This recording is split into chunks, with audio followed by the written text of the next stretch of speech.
Good morning mga kabuchi! It's a very stormy weather mga kabuchi. But actually, the storm is really far from us mga kabuchi. But look at mga kabuchi. We are still affected by the power of the rain. Power of the wind mga kabuchi. So mga kabuchi, we will also do not have any garden activity today mga kabuchi because after doing the laundry mga kabuchi, we will go to awake mga kabuchi. So it's quite sad, but that's life. We will all undergo a process mga kabuchi. So my kangkong mga kabuchi, after the rain, that's how they look like. I don't know if they look better mga kabuchi or not. I'm not sure mga kabuchi. About the fruit mga kabuchi, what happened to the fruit of my ampalaya mga kabuchi? I am not seeing any developed fruit here mga kabuchi. Let's have a look. Wala man. And then my trellis mga kabuchi up there mga kabuchi, ang dirira na area, there are already few ampalaya climbing. But on that area mga kabuchi, pure food. So maybe it will take months for them to adapt to the new trellis mga kabuchi.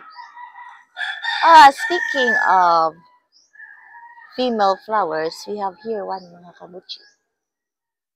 Ano mo na sila mga kabuchi? Ay, ano maganda na sila. I don't know. They start climbing the wall mga kabuchi. Look at that. Oh, they all started climbing up.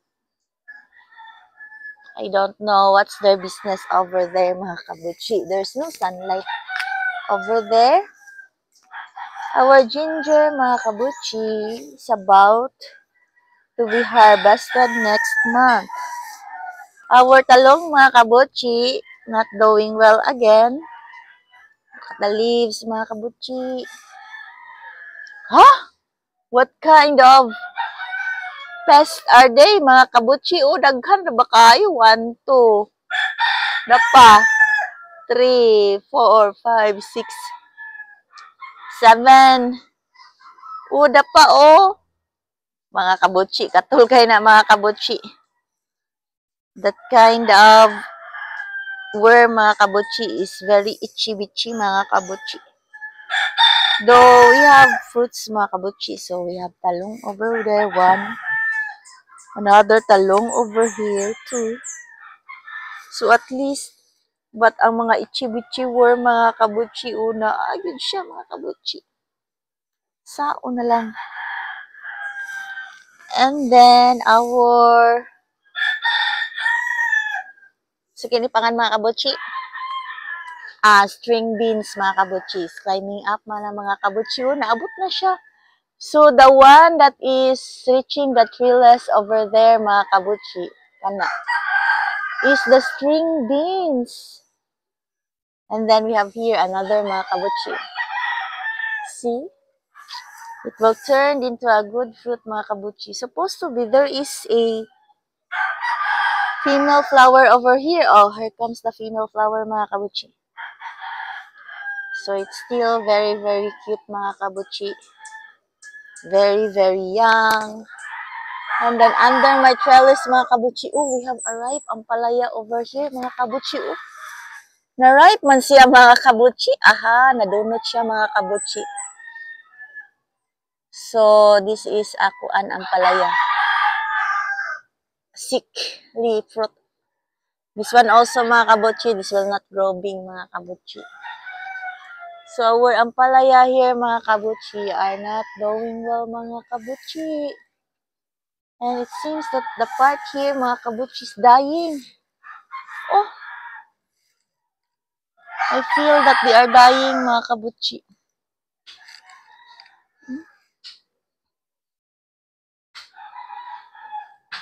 Okay, they are dying. Kinahima na mga kabutsi, no? So, the ampalaya here, mga kabutsi. There's some mga kabutsi. Oh, look at that. And then, mga kabutsi, this is the winner. So, this is the only healthy ampalaya fruit of our garden, mga kabutsi. But then, again, my plan here, mga kabutsi, is to remove man this one, di ba? We will remove this one, mga kabutsi. So, we will see, mga kabutsi, kung what will happen. We will see, mga kabutsi. Ang mga wild west ampalaya. Oh, look at our lemon, mga kabutsi, oh. Naamay ni kuan sa iyang leaves. Ni curl. Oh. No curling. So, na-adjust something yellowish sa dahon sa lemon, mga kabutsi. So, there's something, mga kabutsi. So, atong loyam, ang ginger, mga kabutsi, survivor, jud ni siya ang ginger, mga kabutsi. So, I think it's better for me to plant ginger na lang isa. Diba? The lemon, mga kabutsi, is moving so slowly, mga kabutsi. Kaniyo, pila na ni ka-weeks ngayon ana ang sprout. Wajud ni tubo, mga kabutsi. And then, look at this one, mga kabutsi. Ang bunga sa lemon. So, let's remove some, mga kabutsi, some of the grasses, mga kabutsi.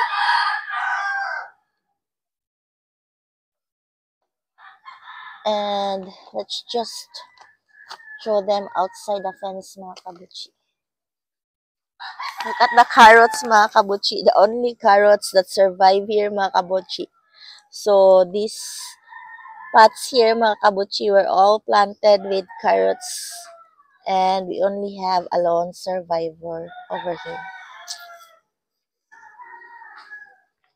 So, mga kabutsi, here, I should start na, mga kabutsi, no, putting some protection for soil erosion here, mga kabutsi. So, I need to stop the flow of the soil over here, mga kabutsi, to protect our lemon. I mean lime.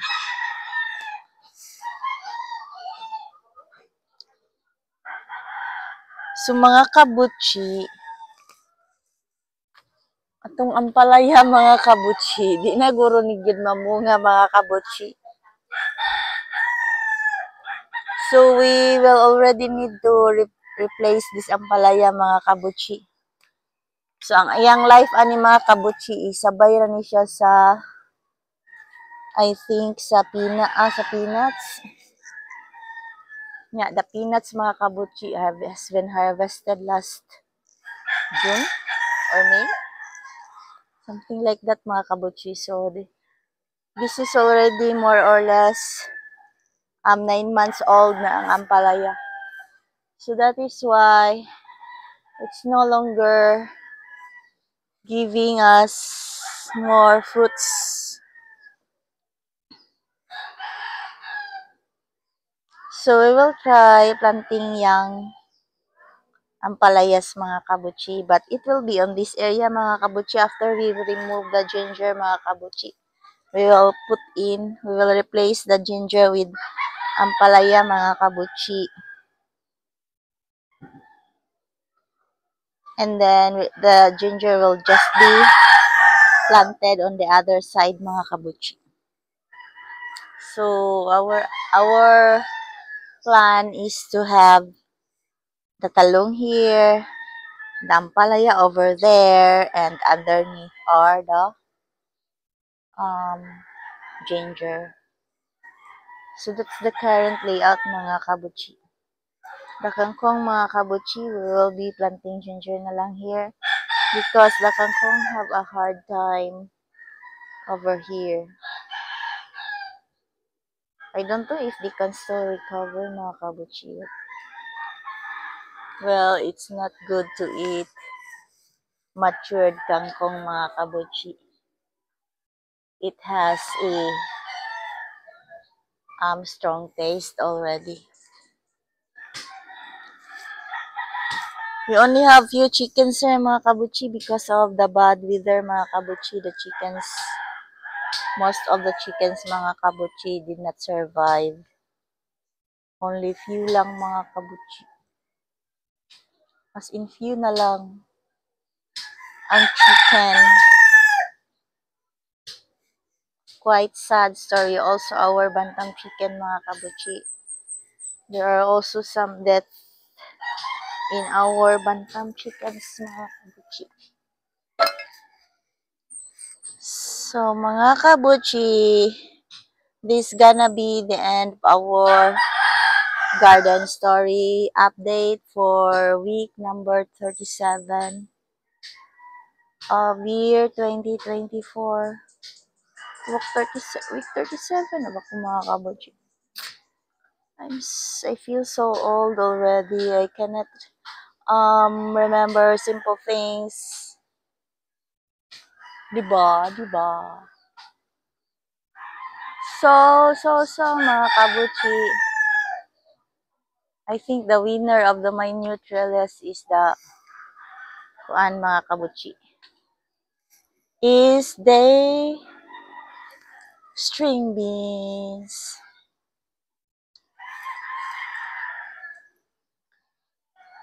So, bye-bye na mga kabuchi. Thank you for watching.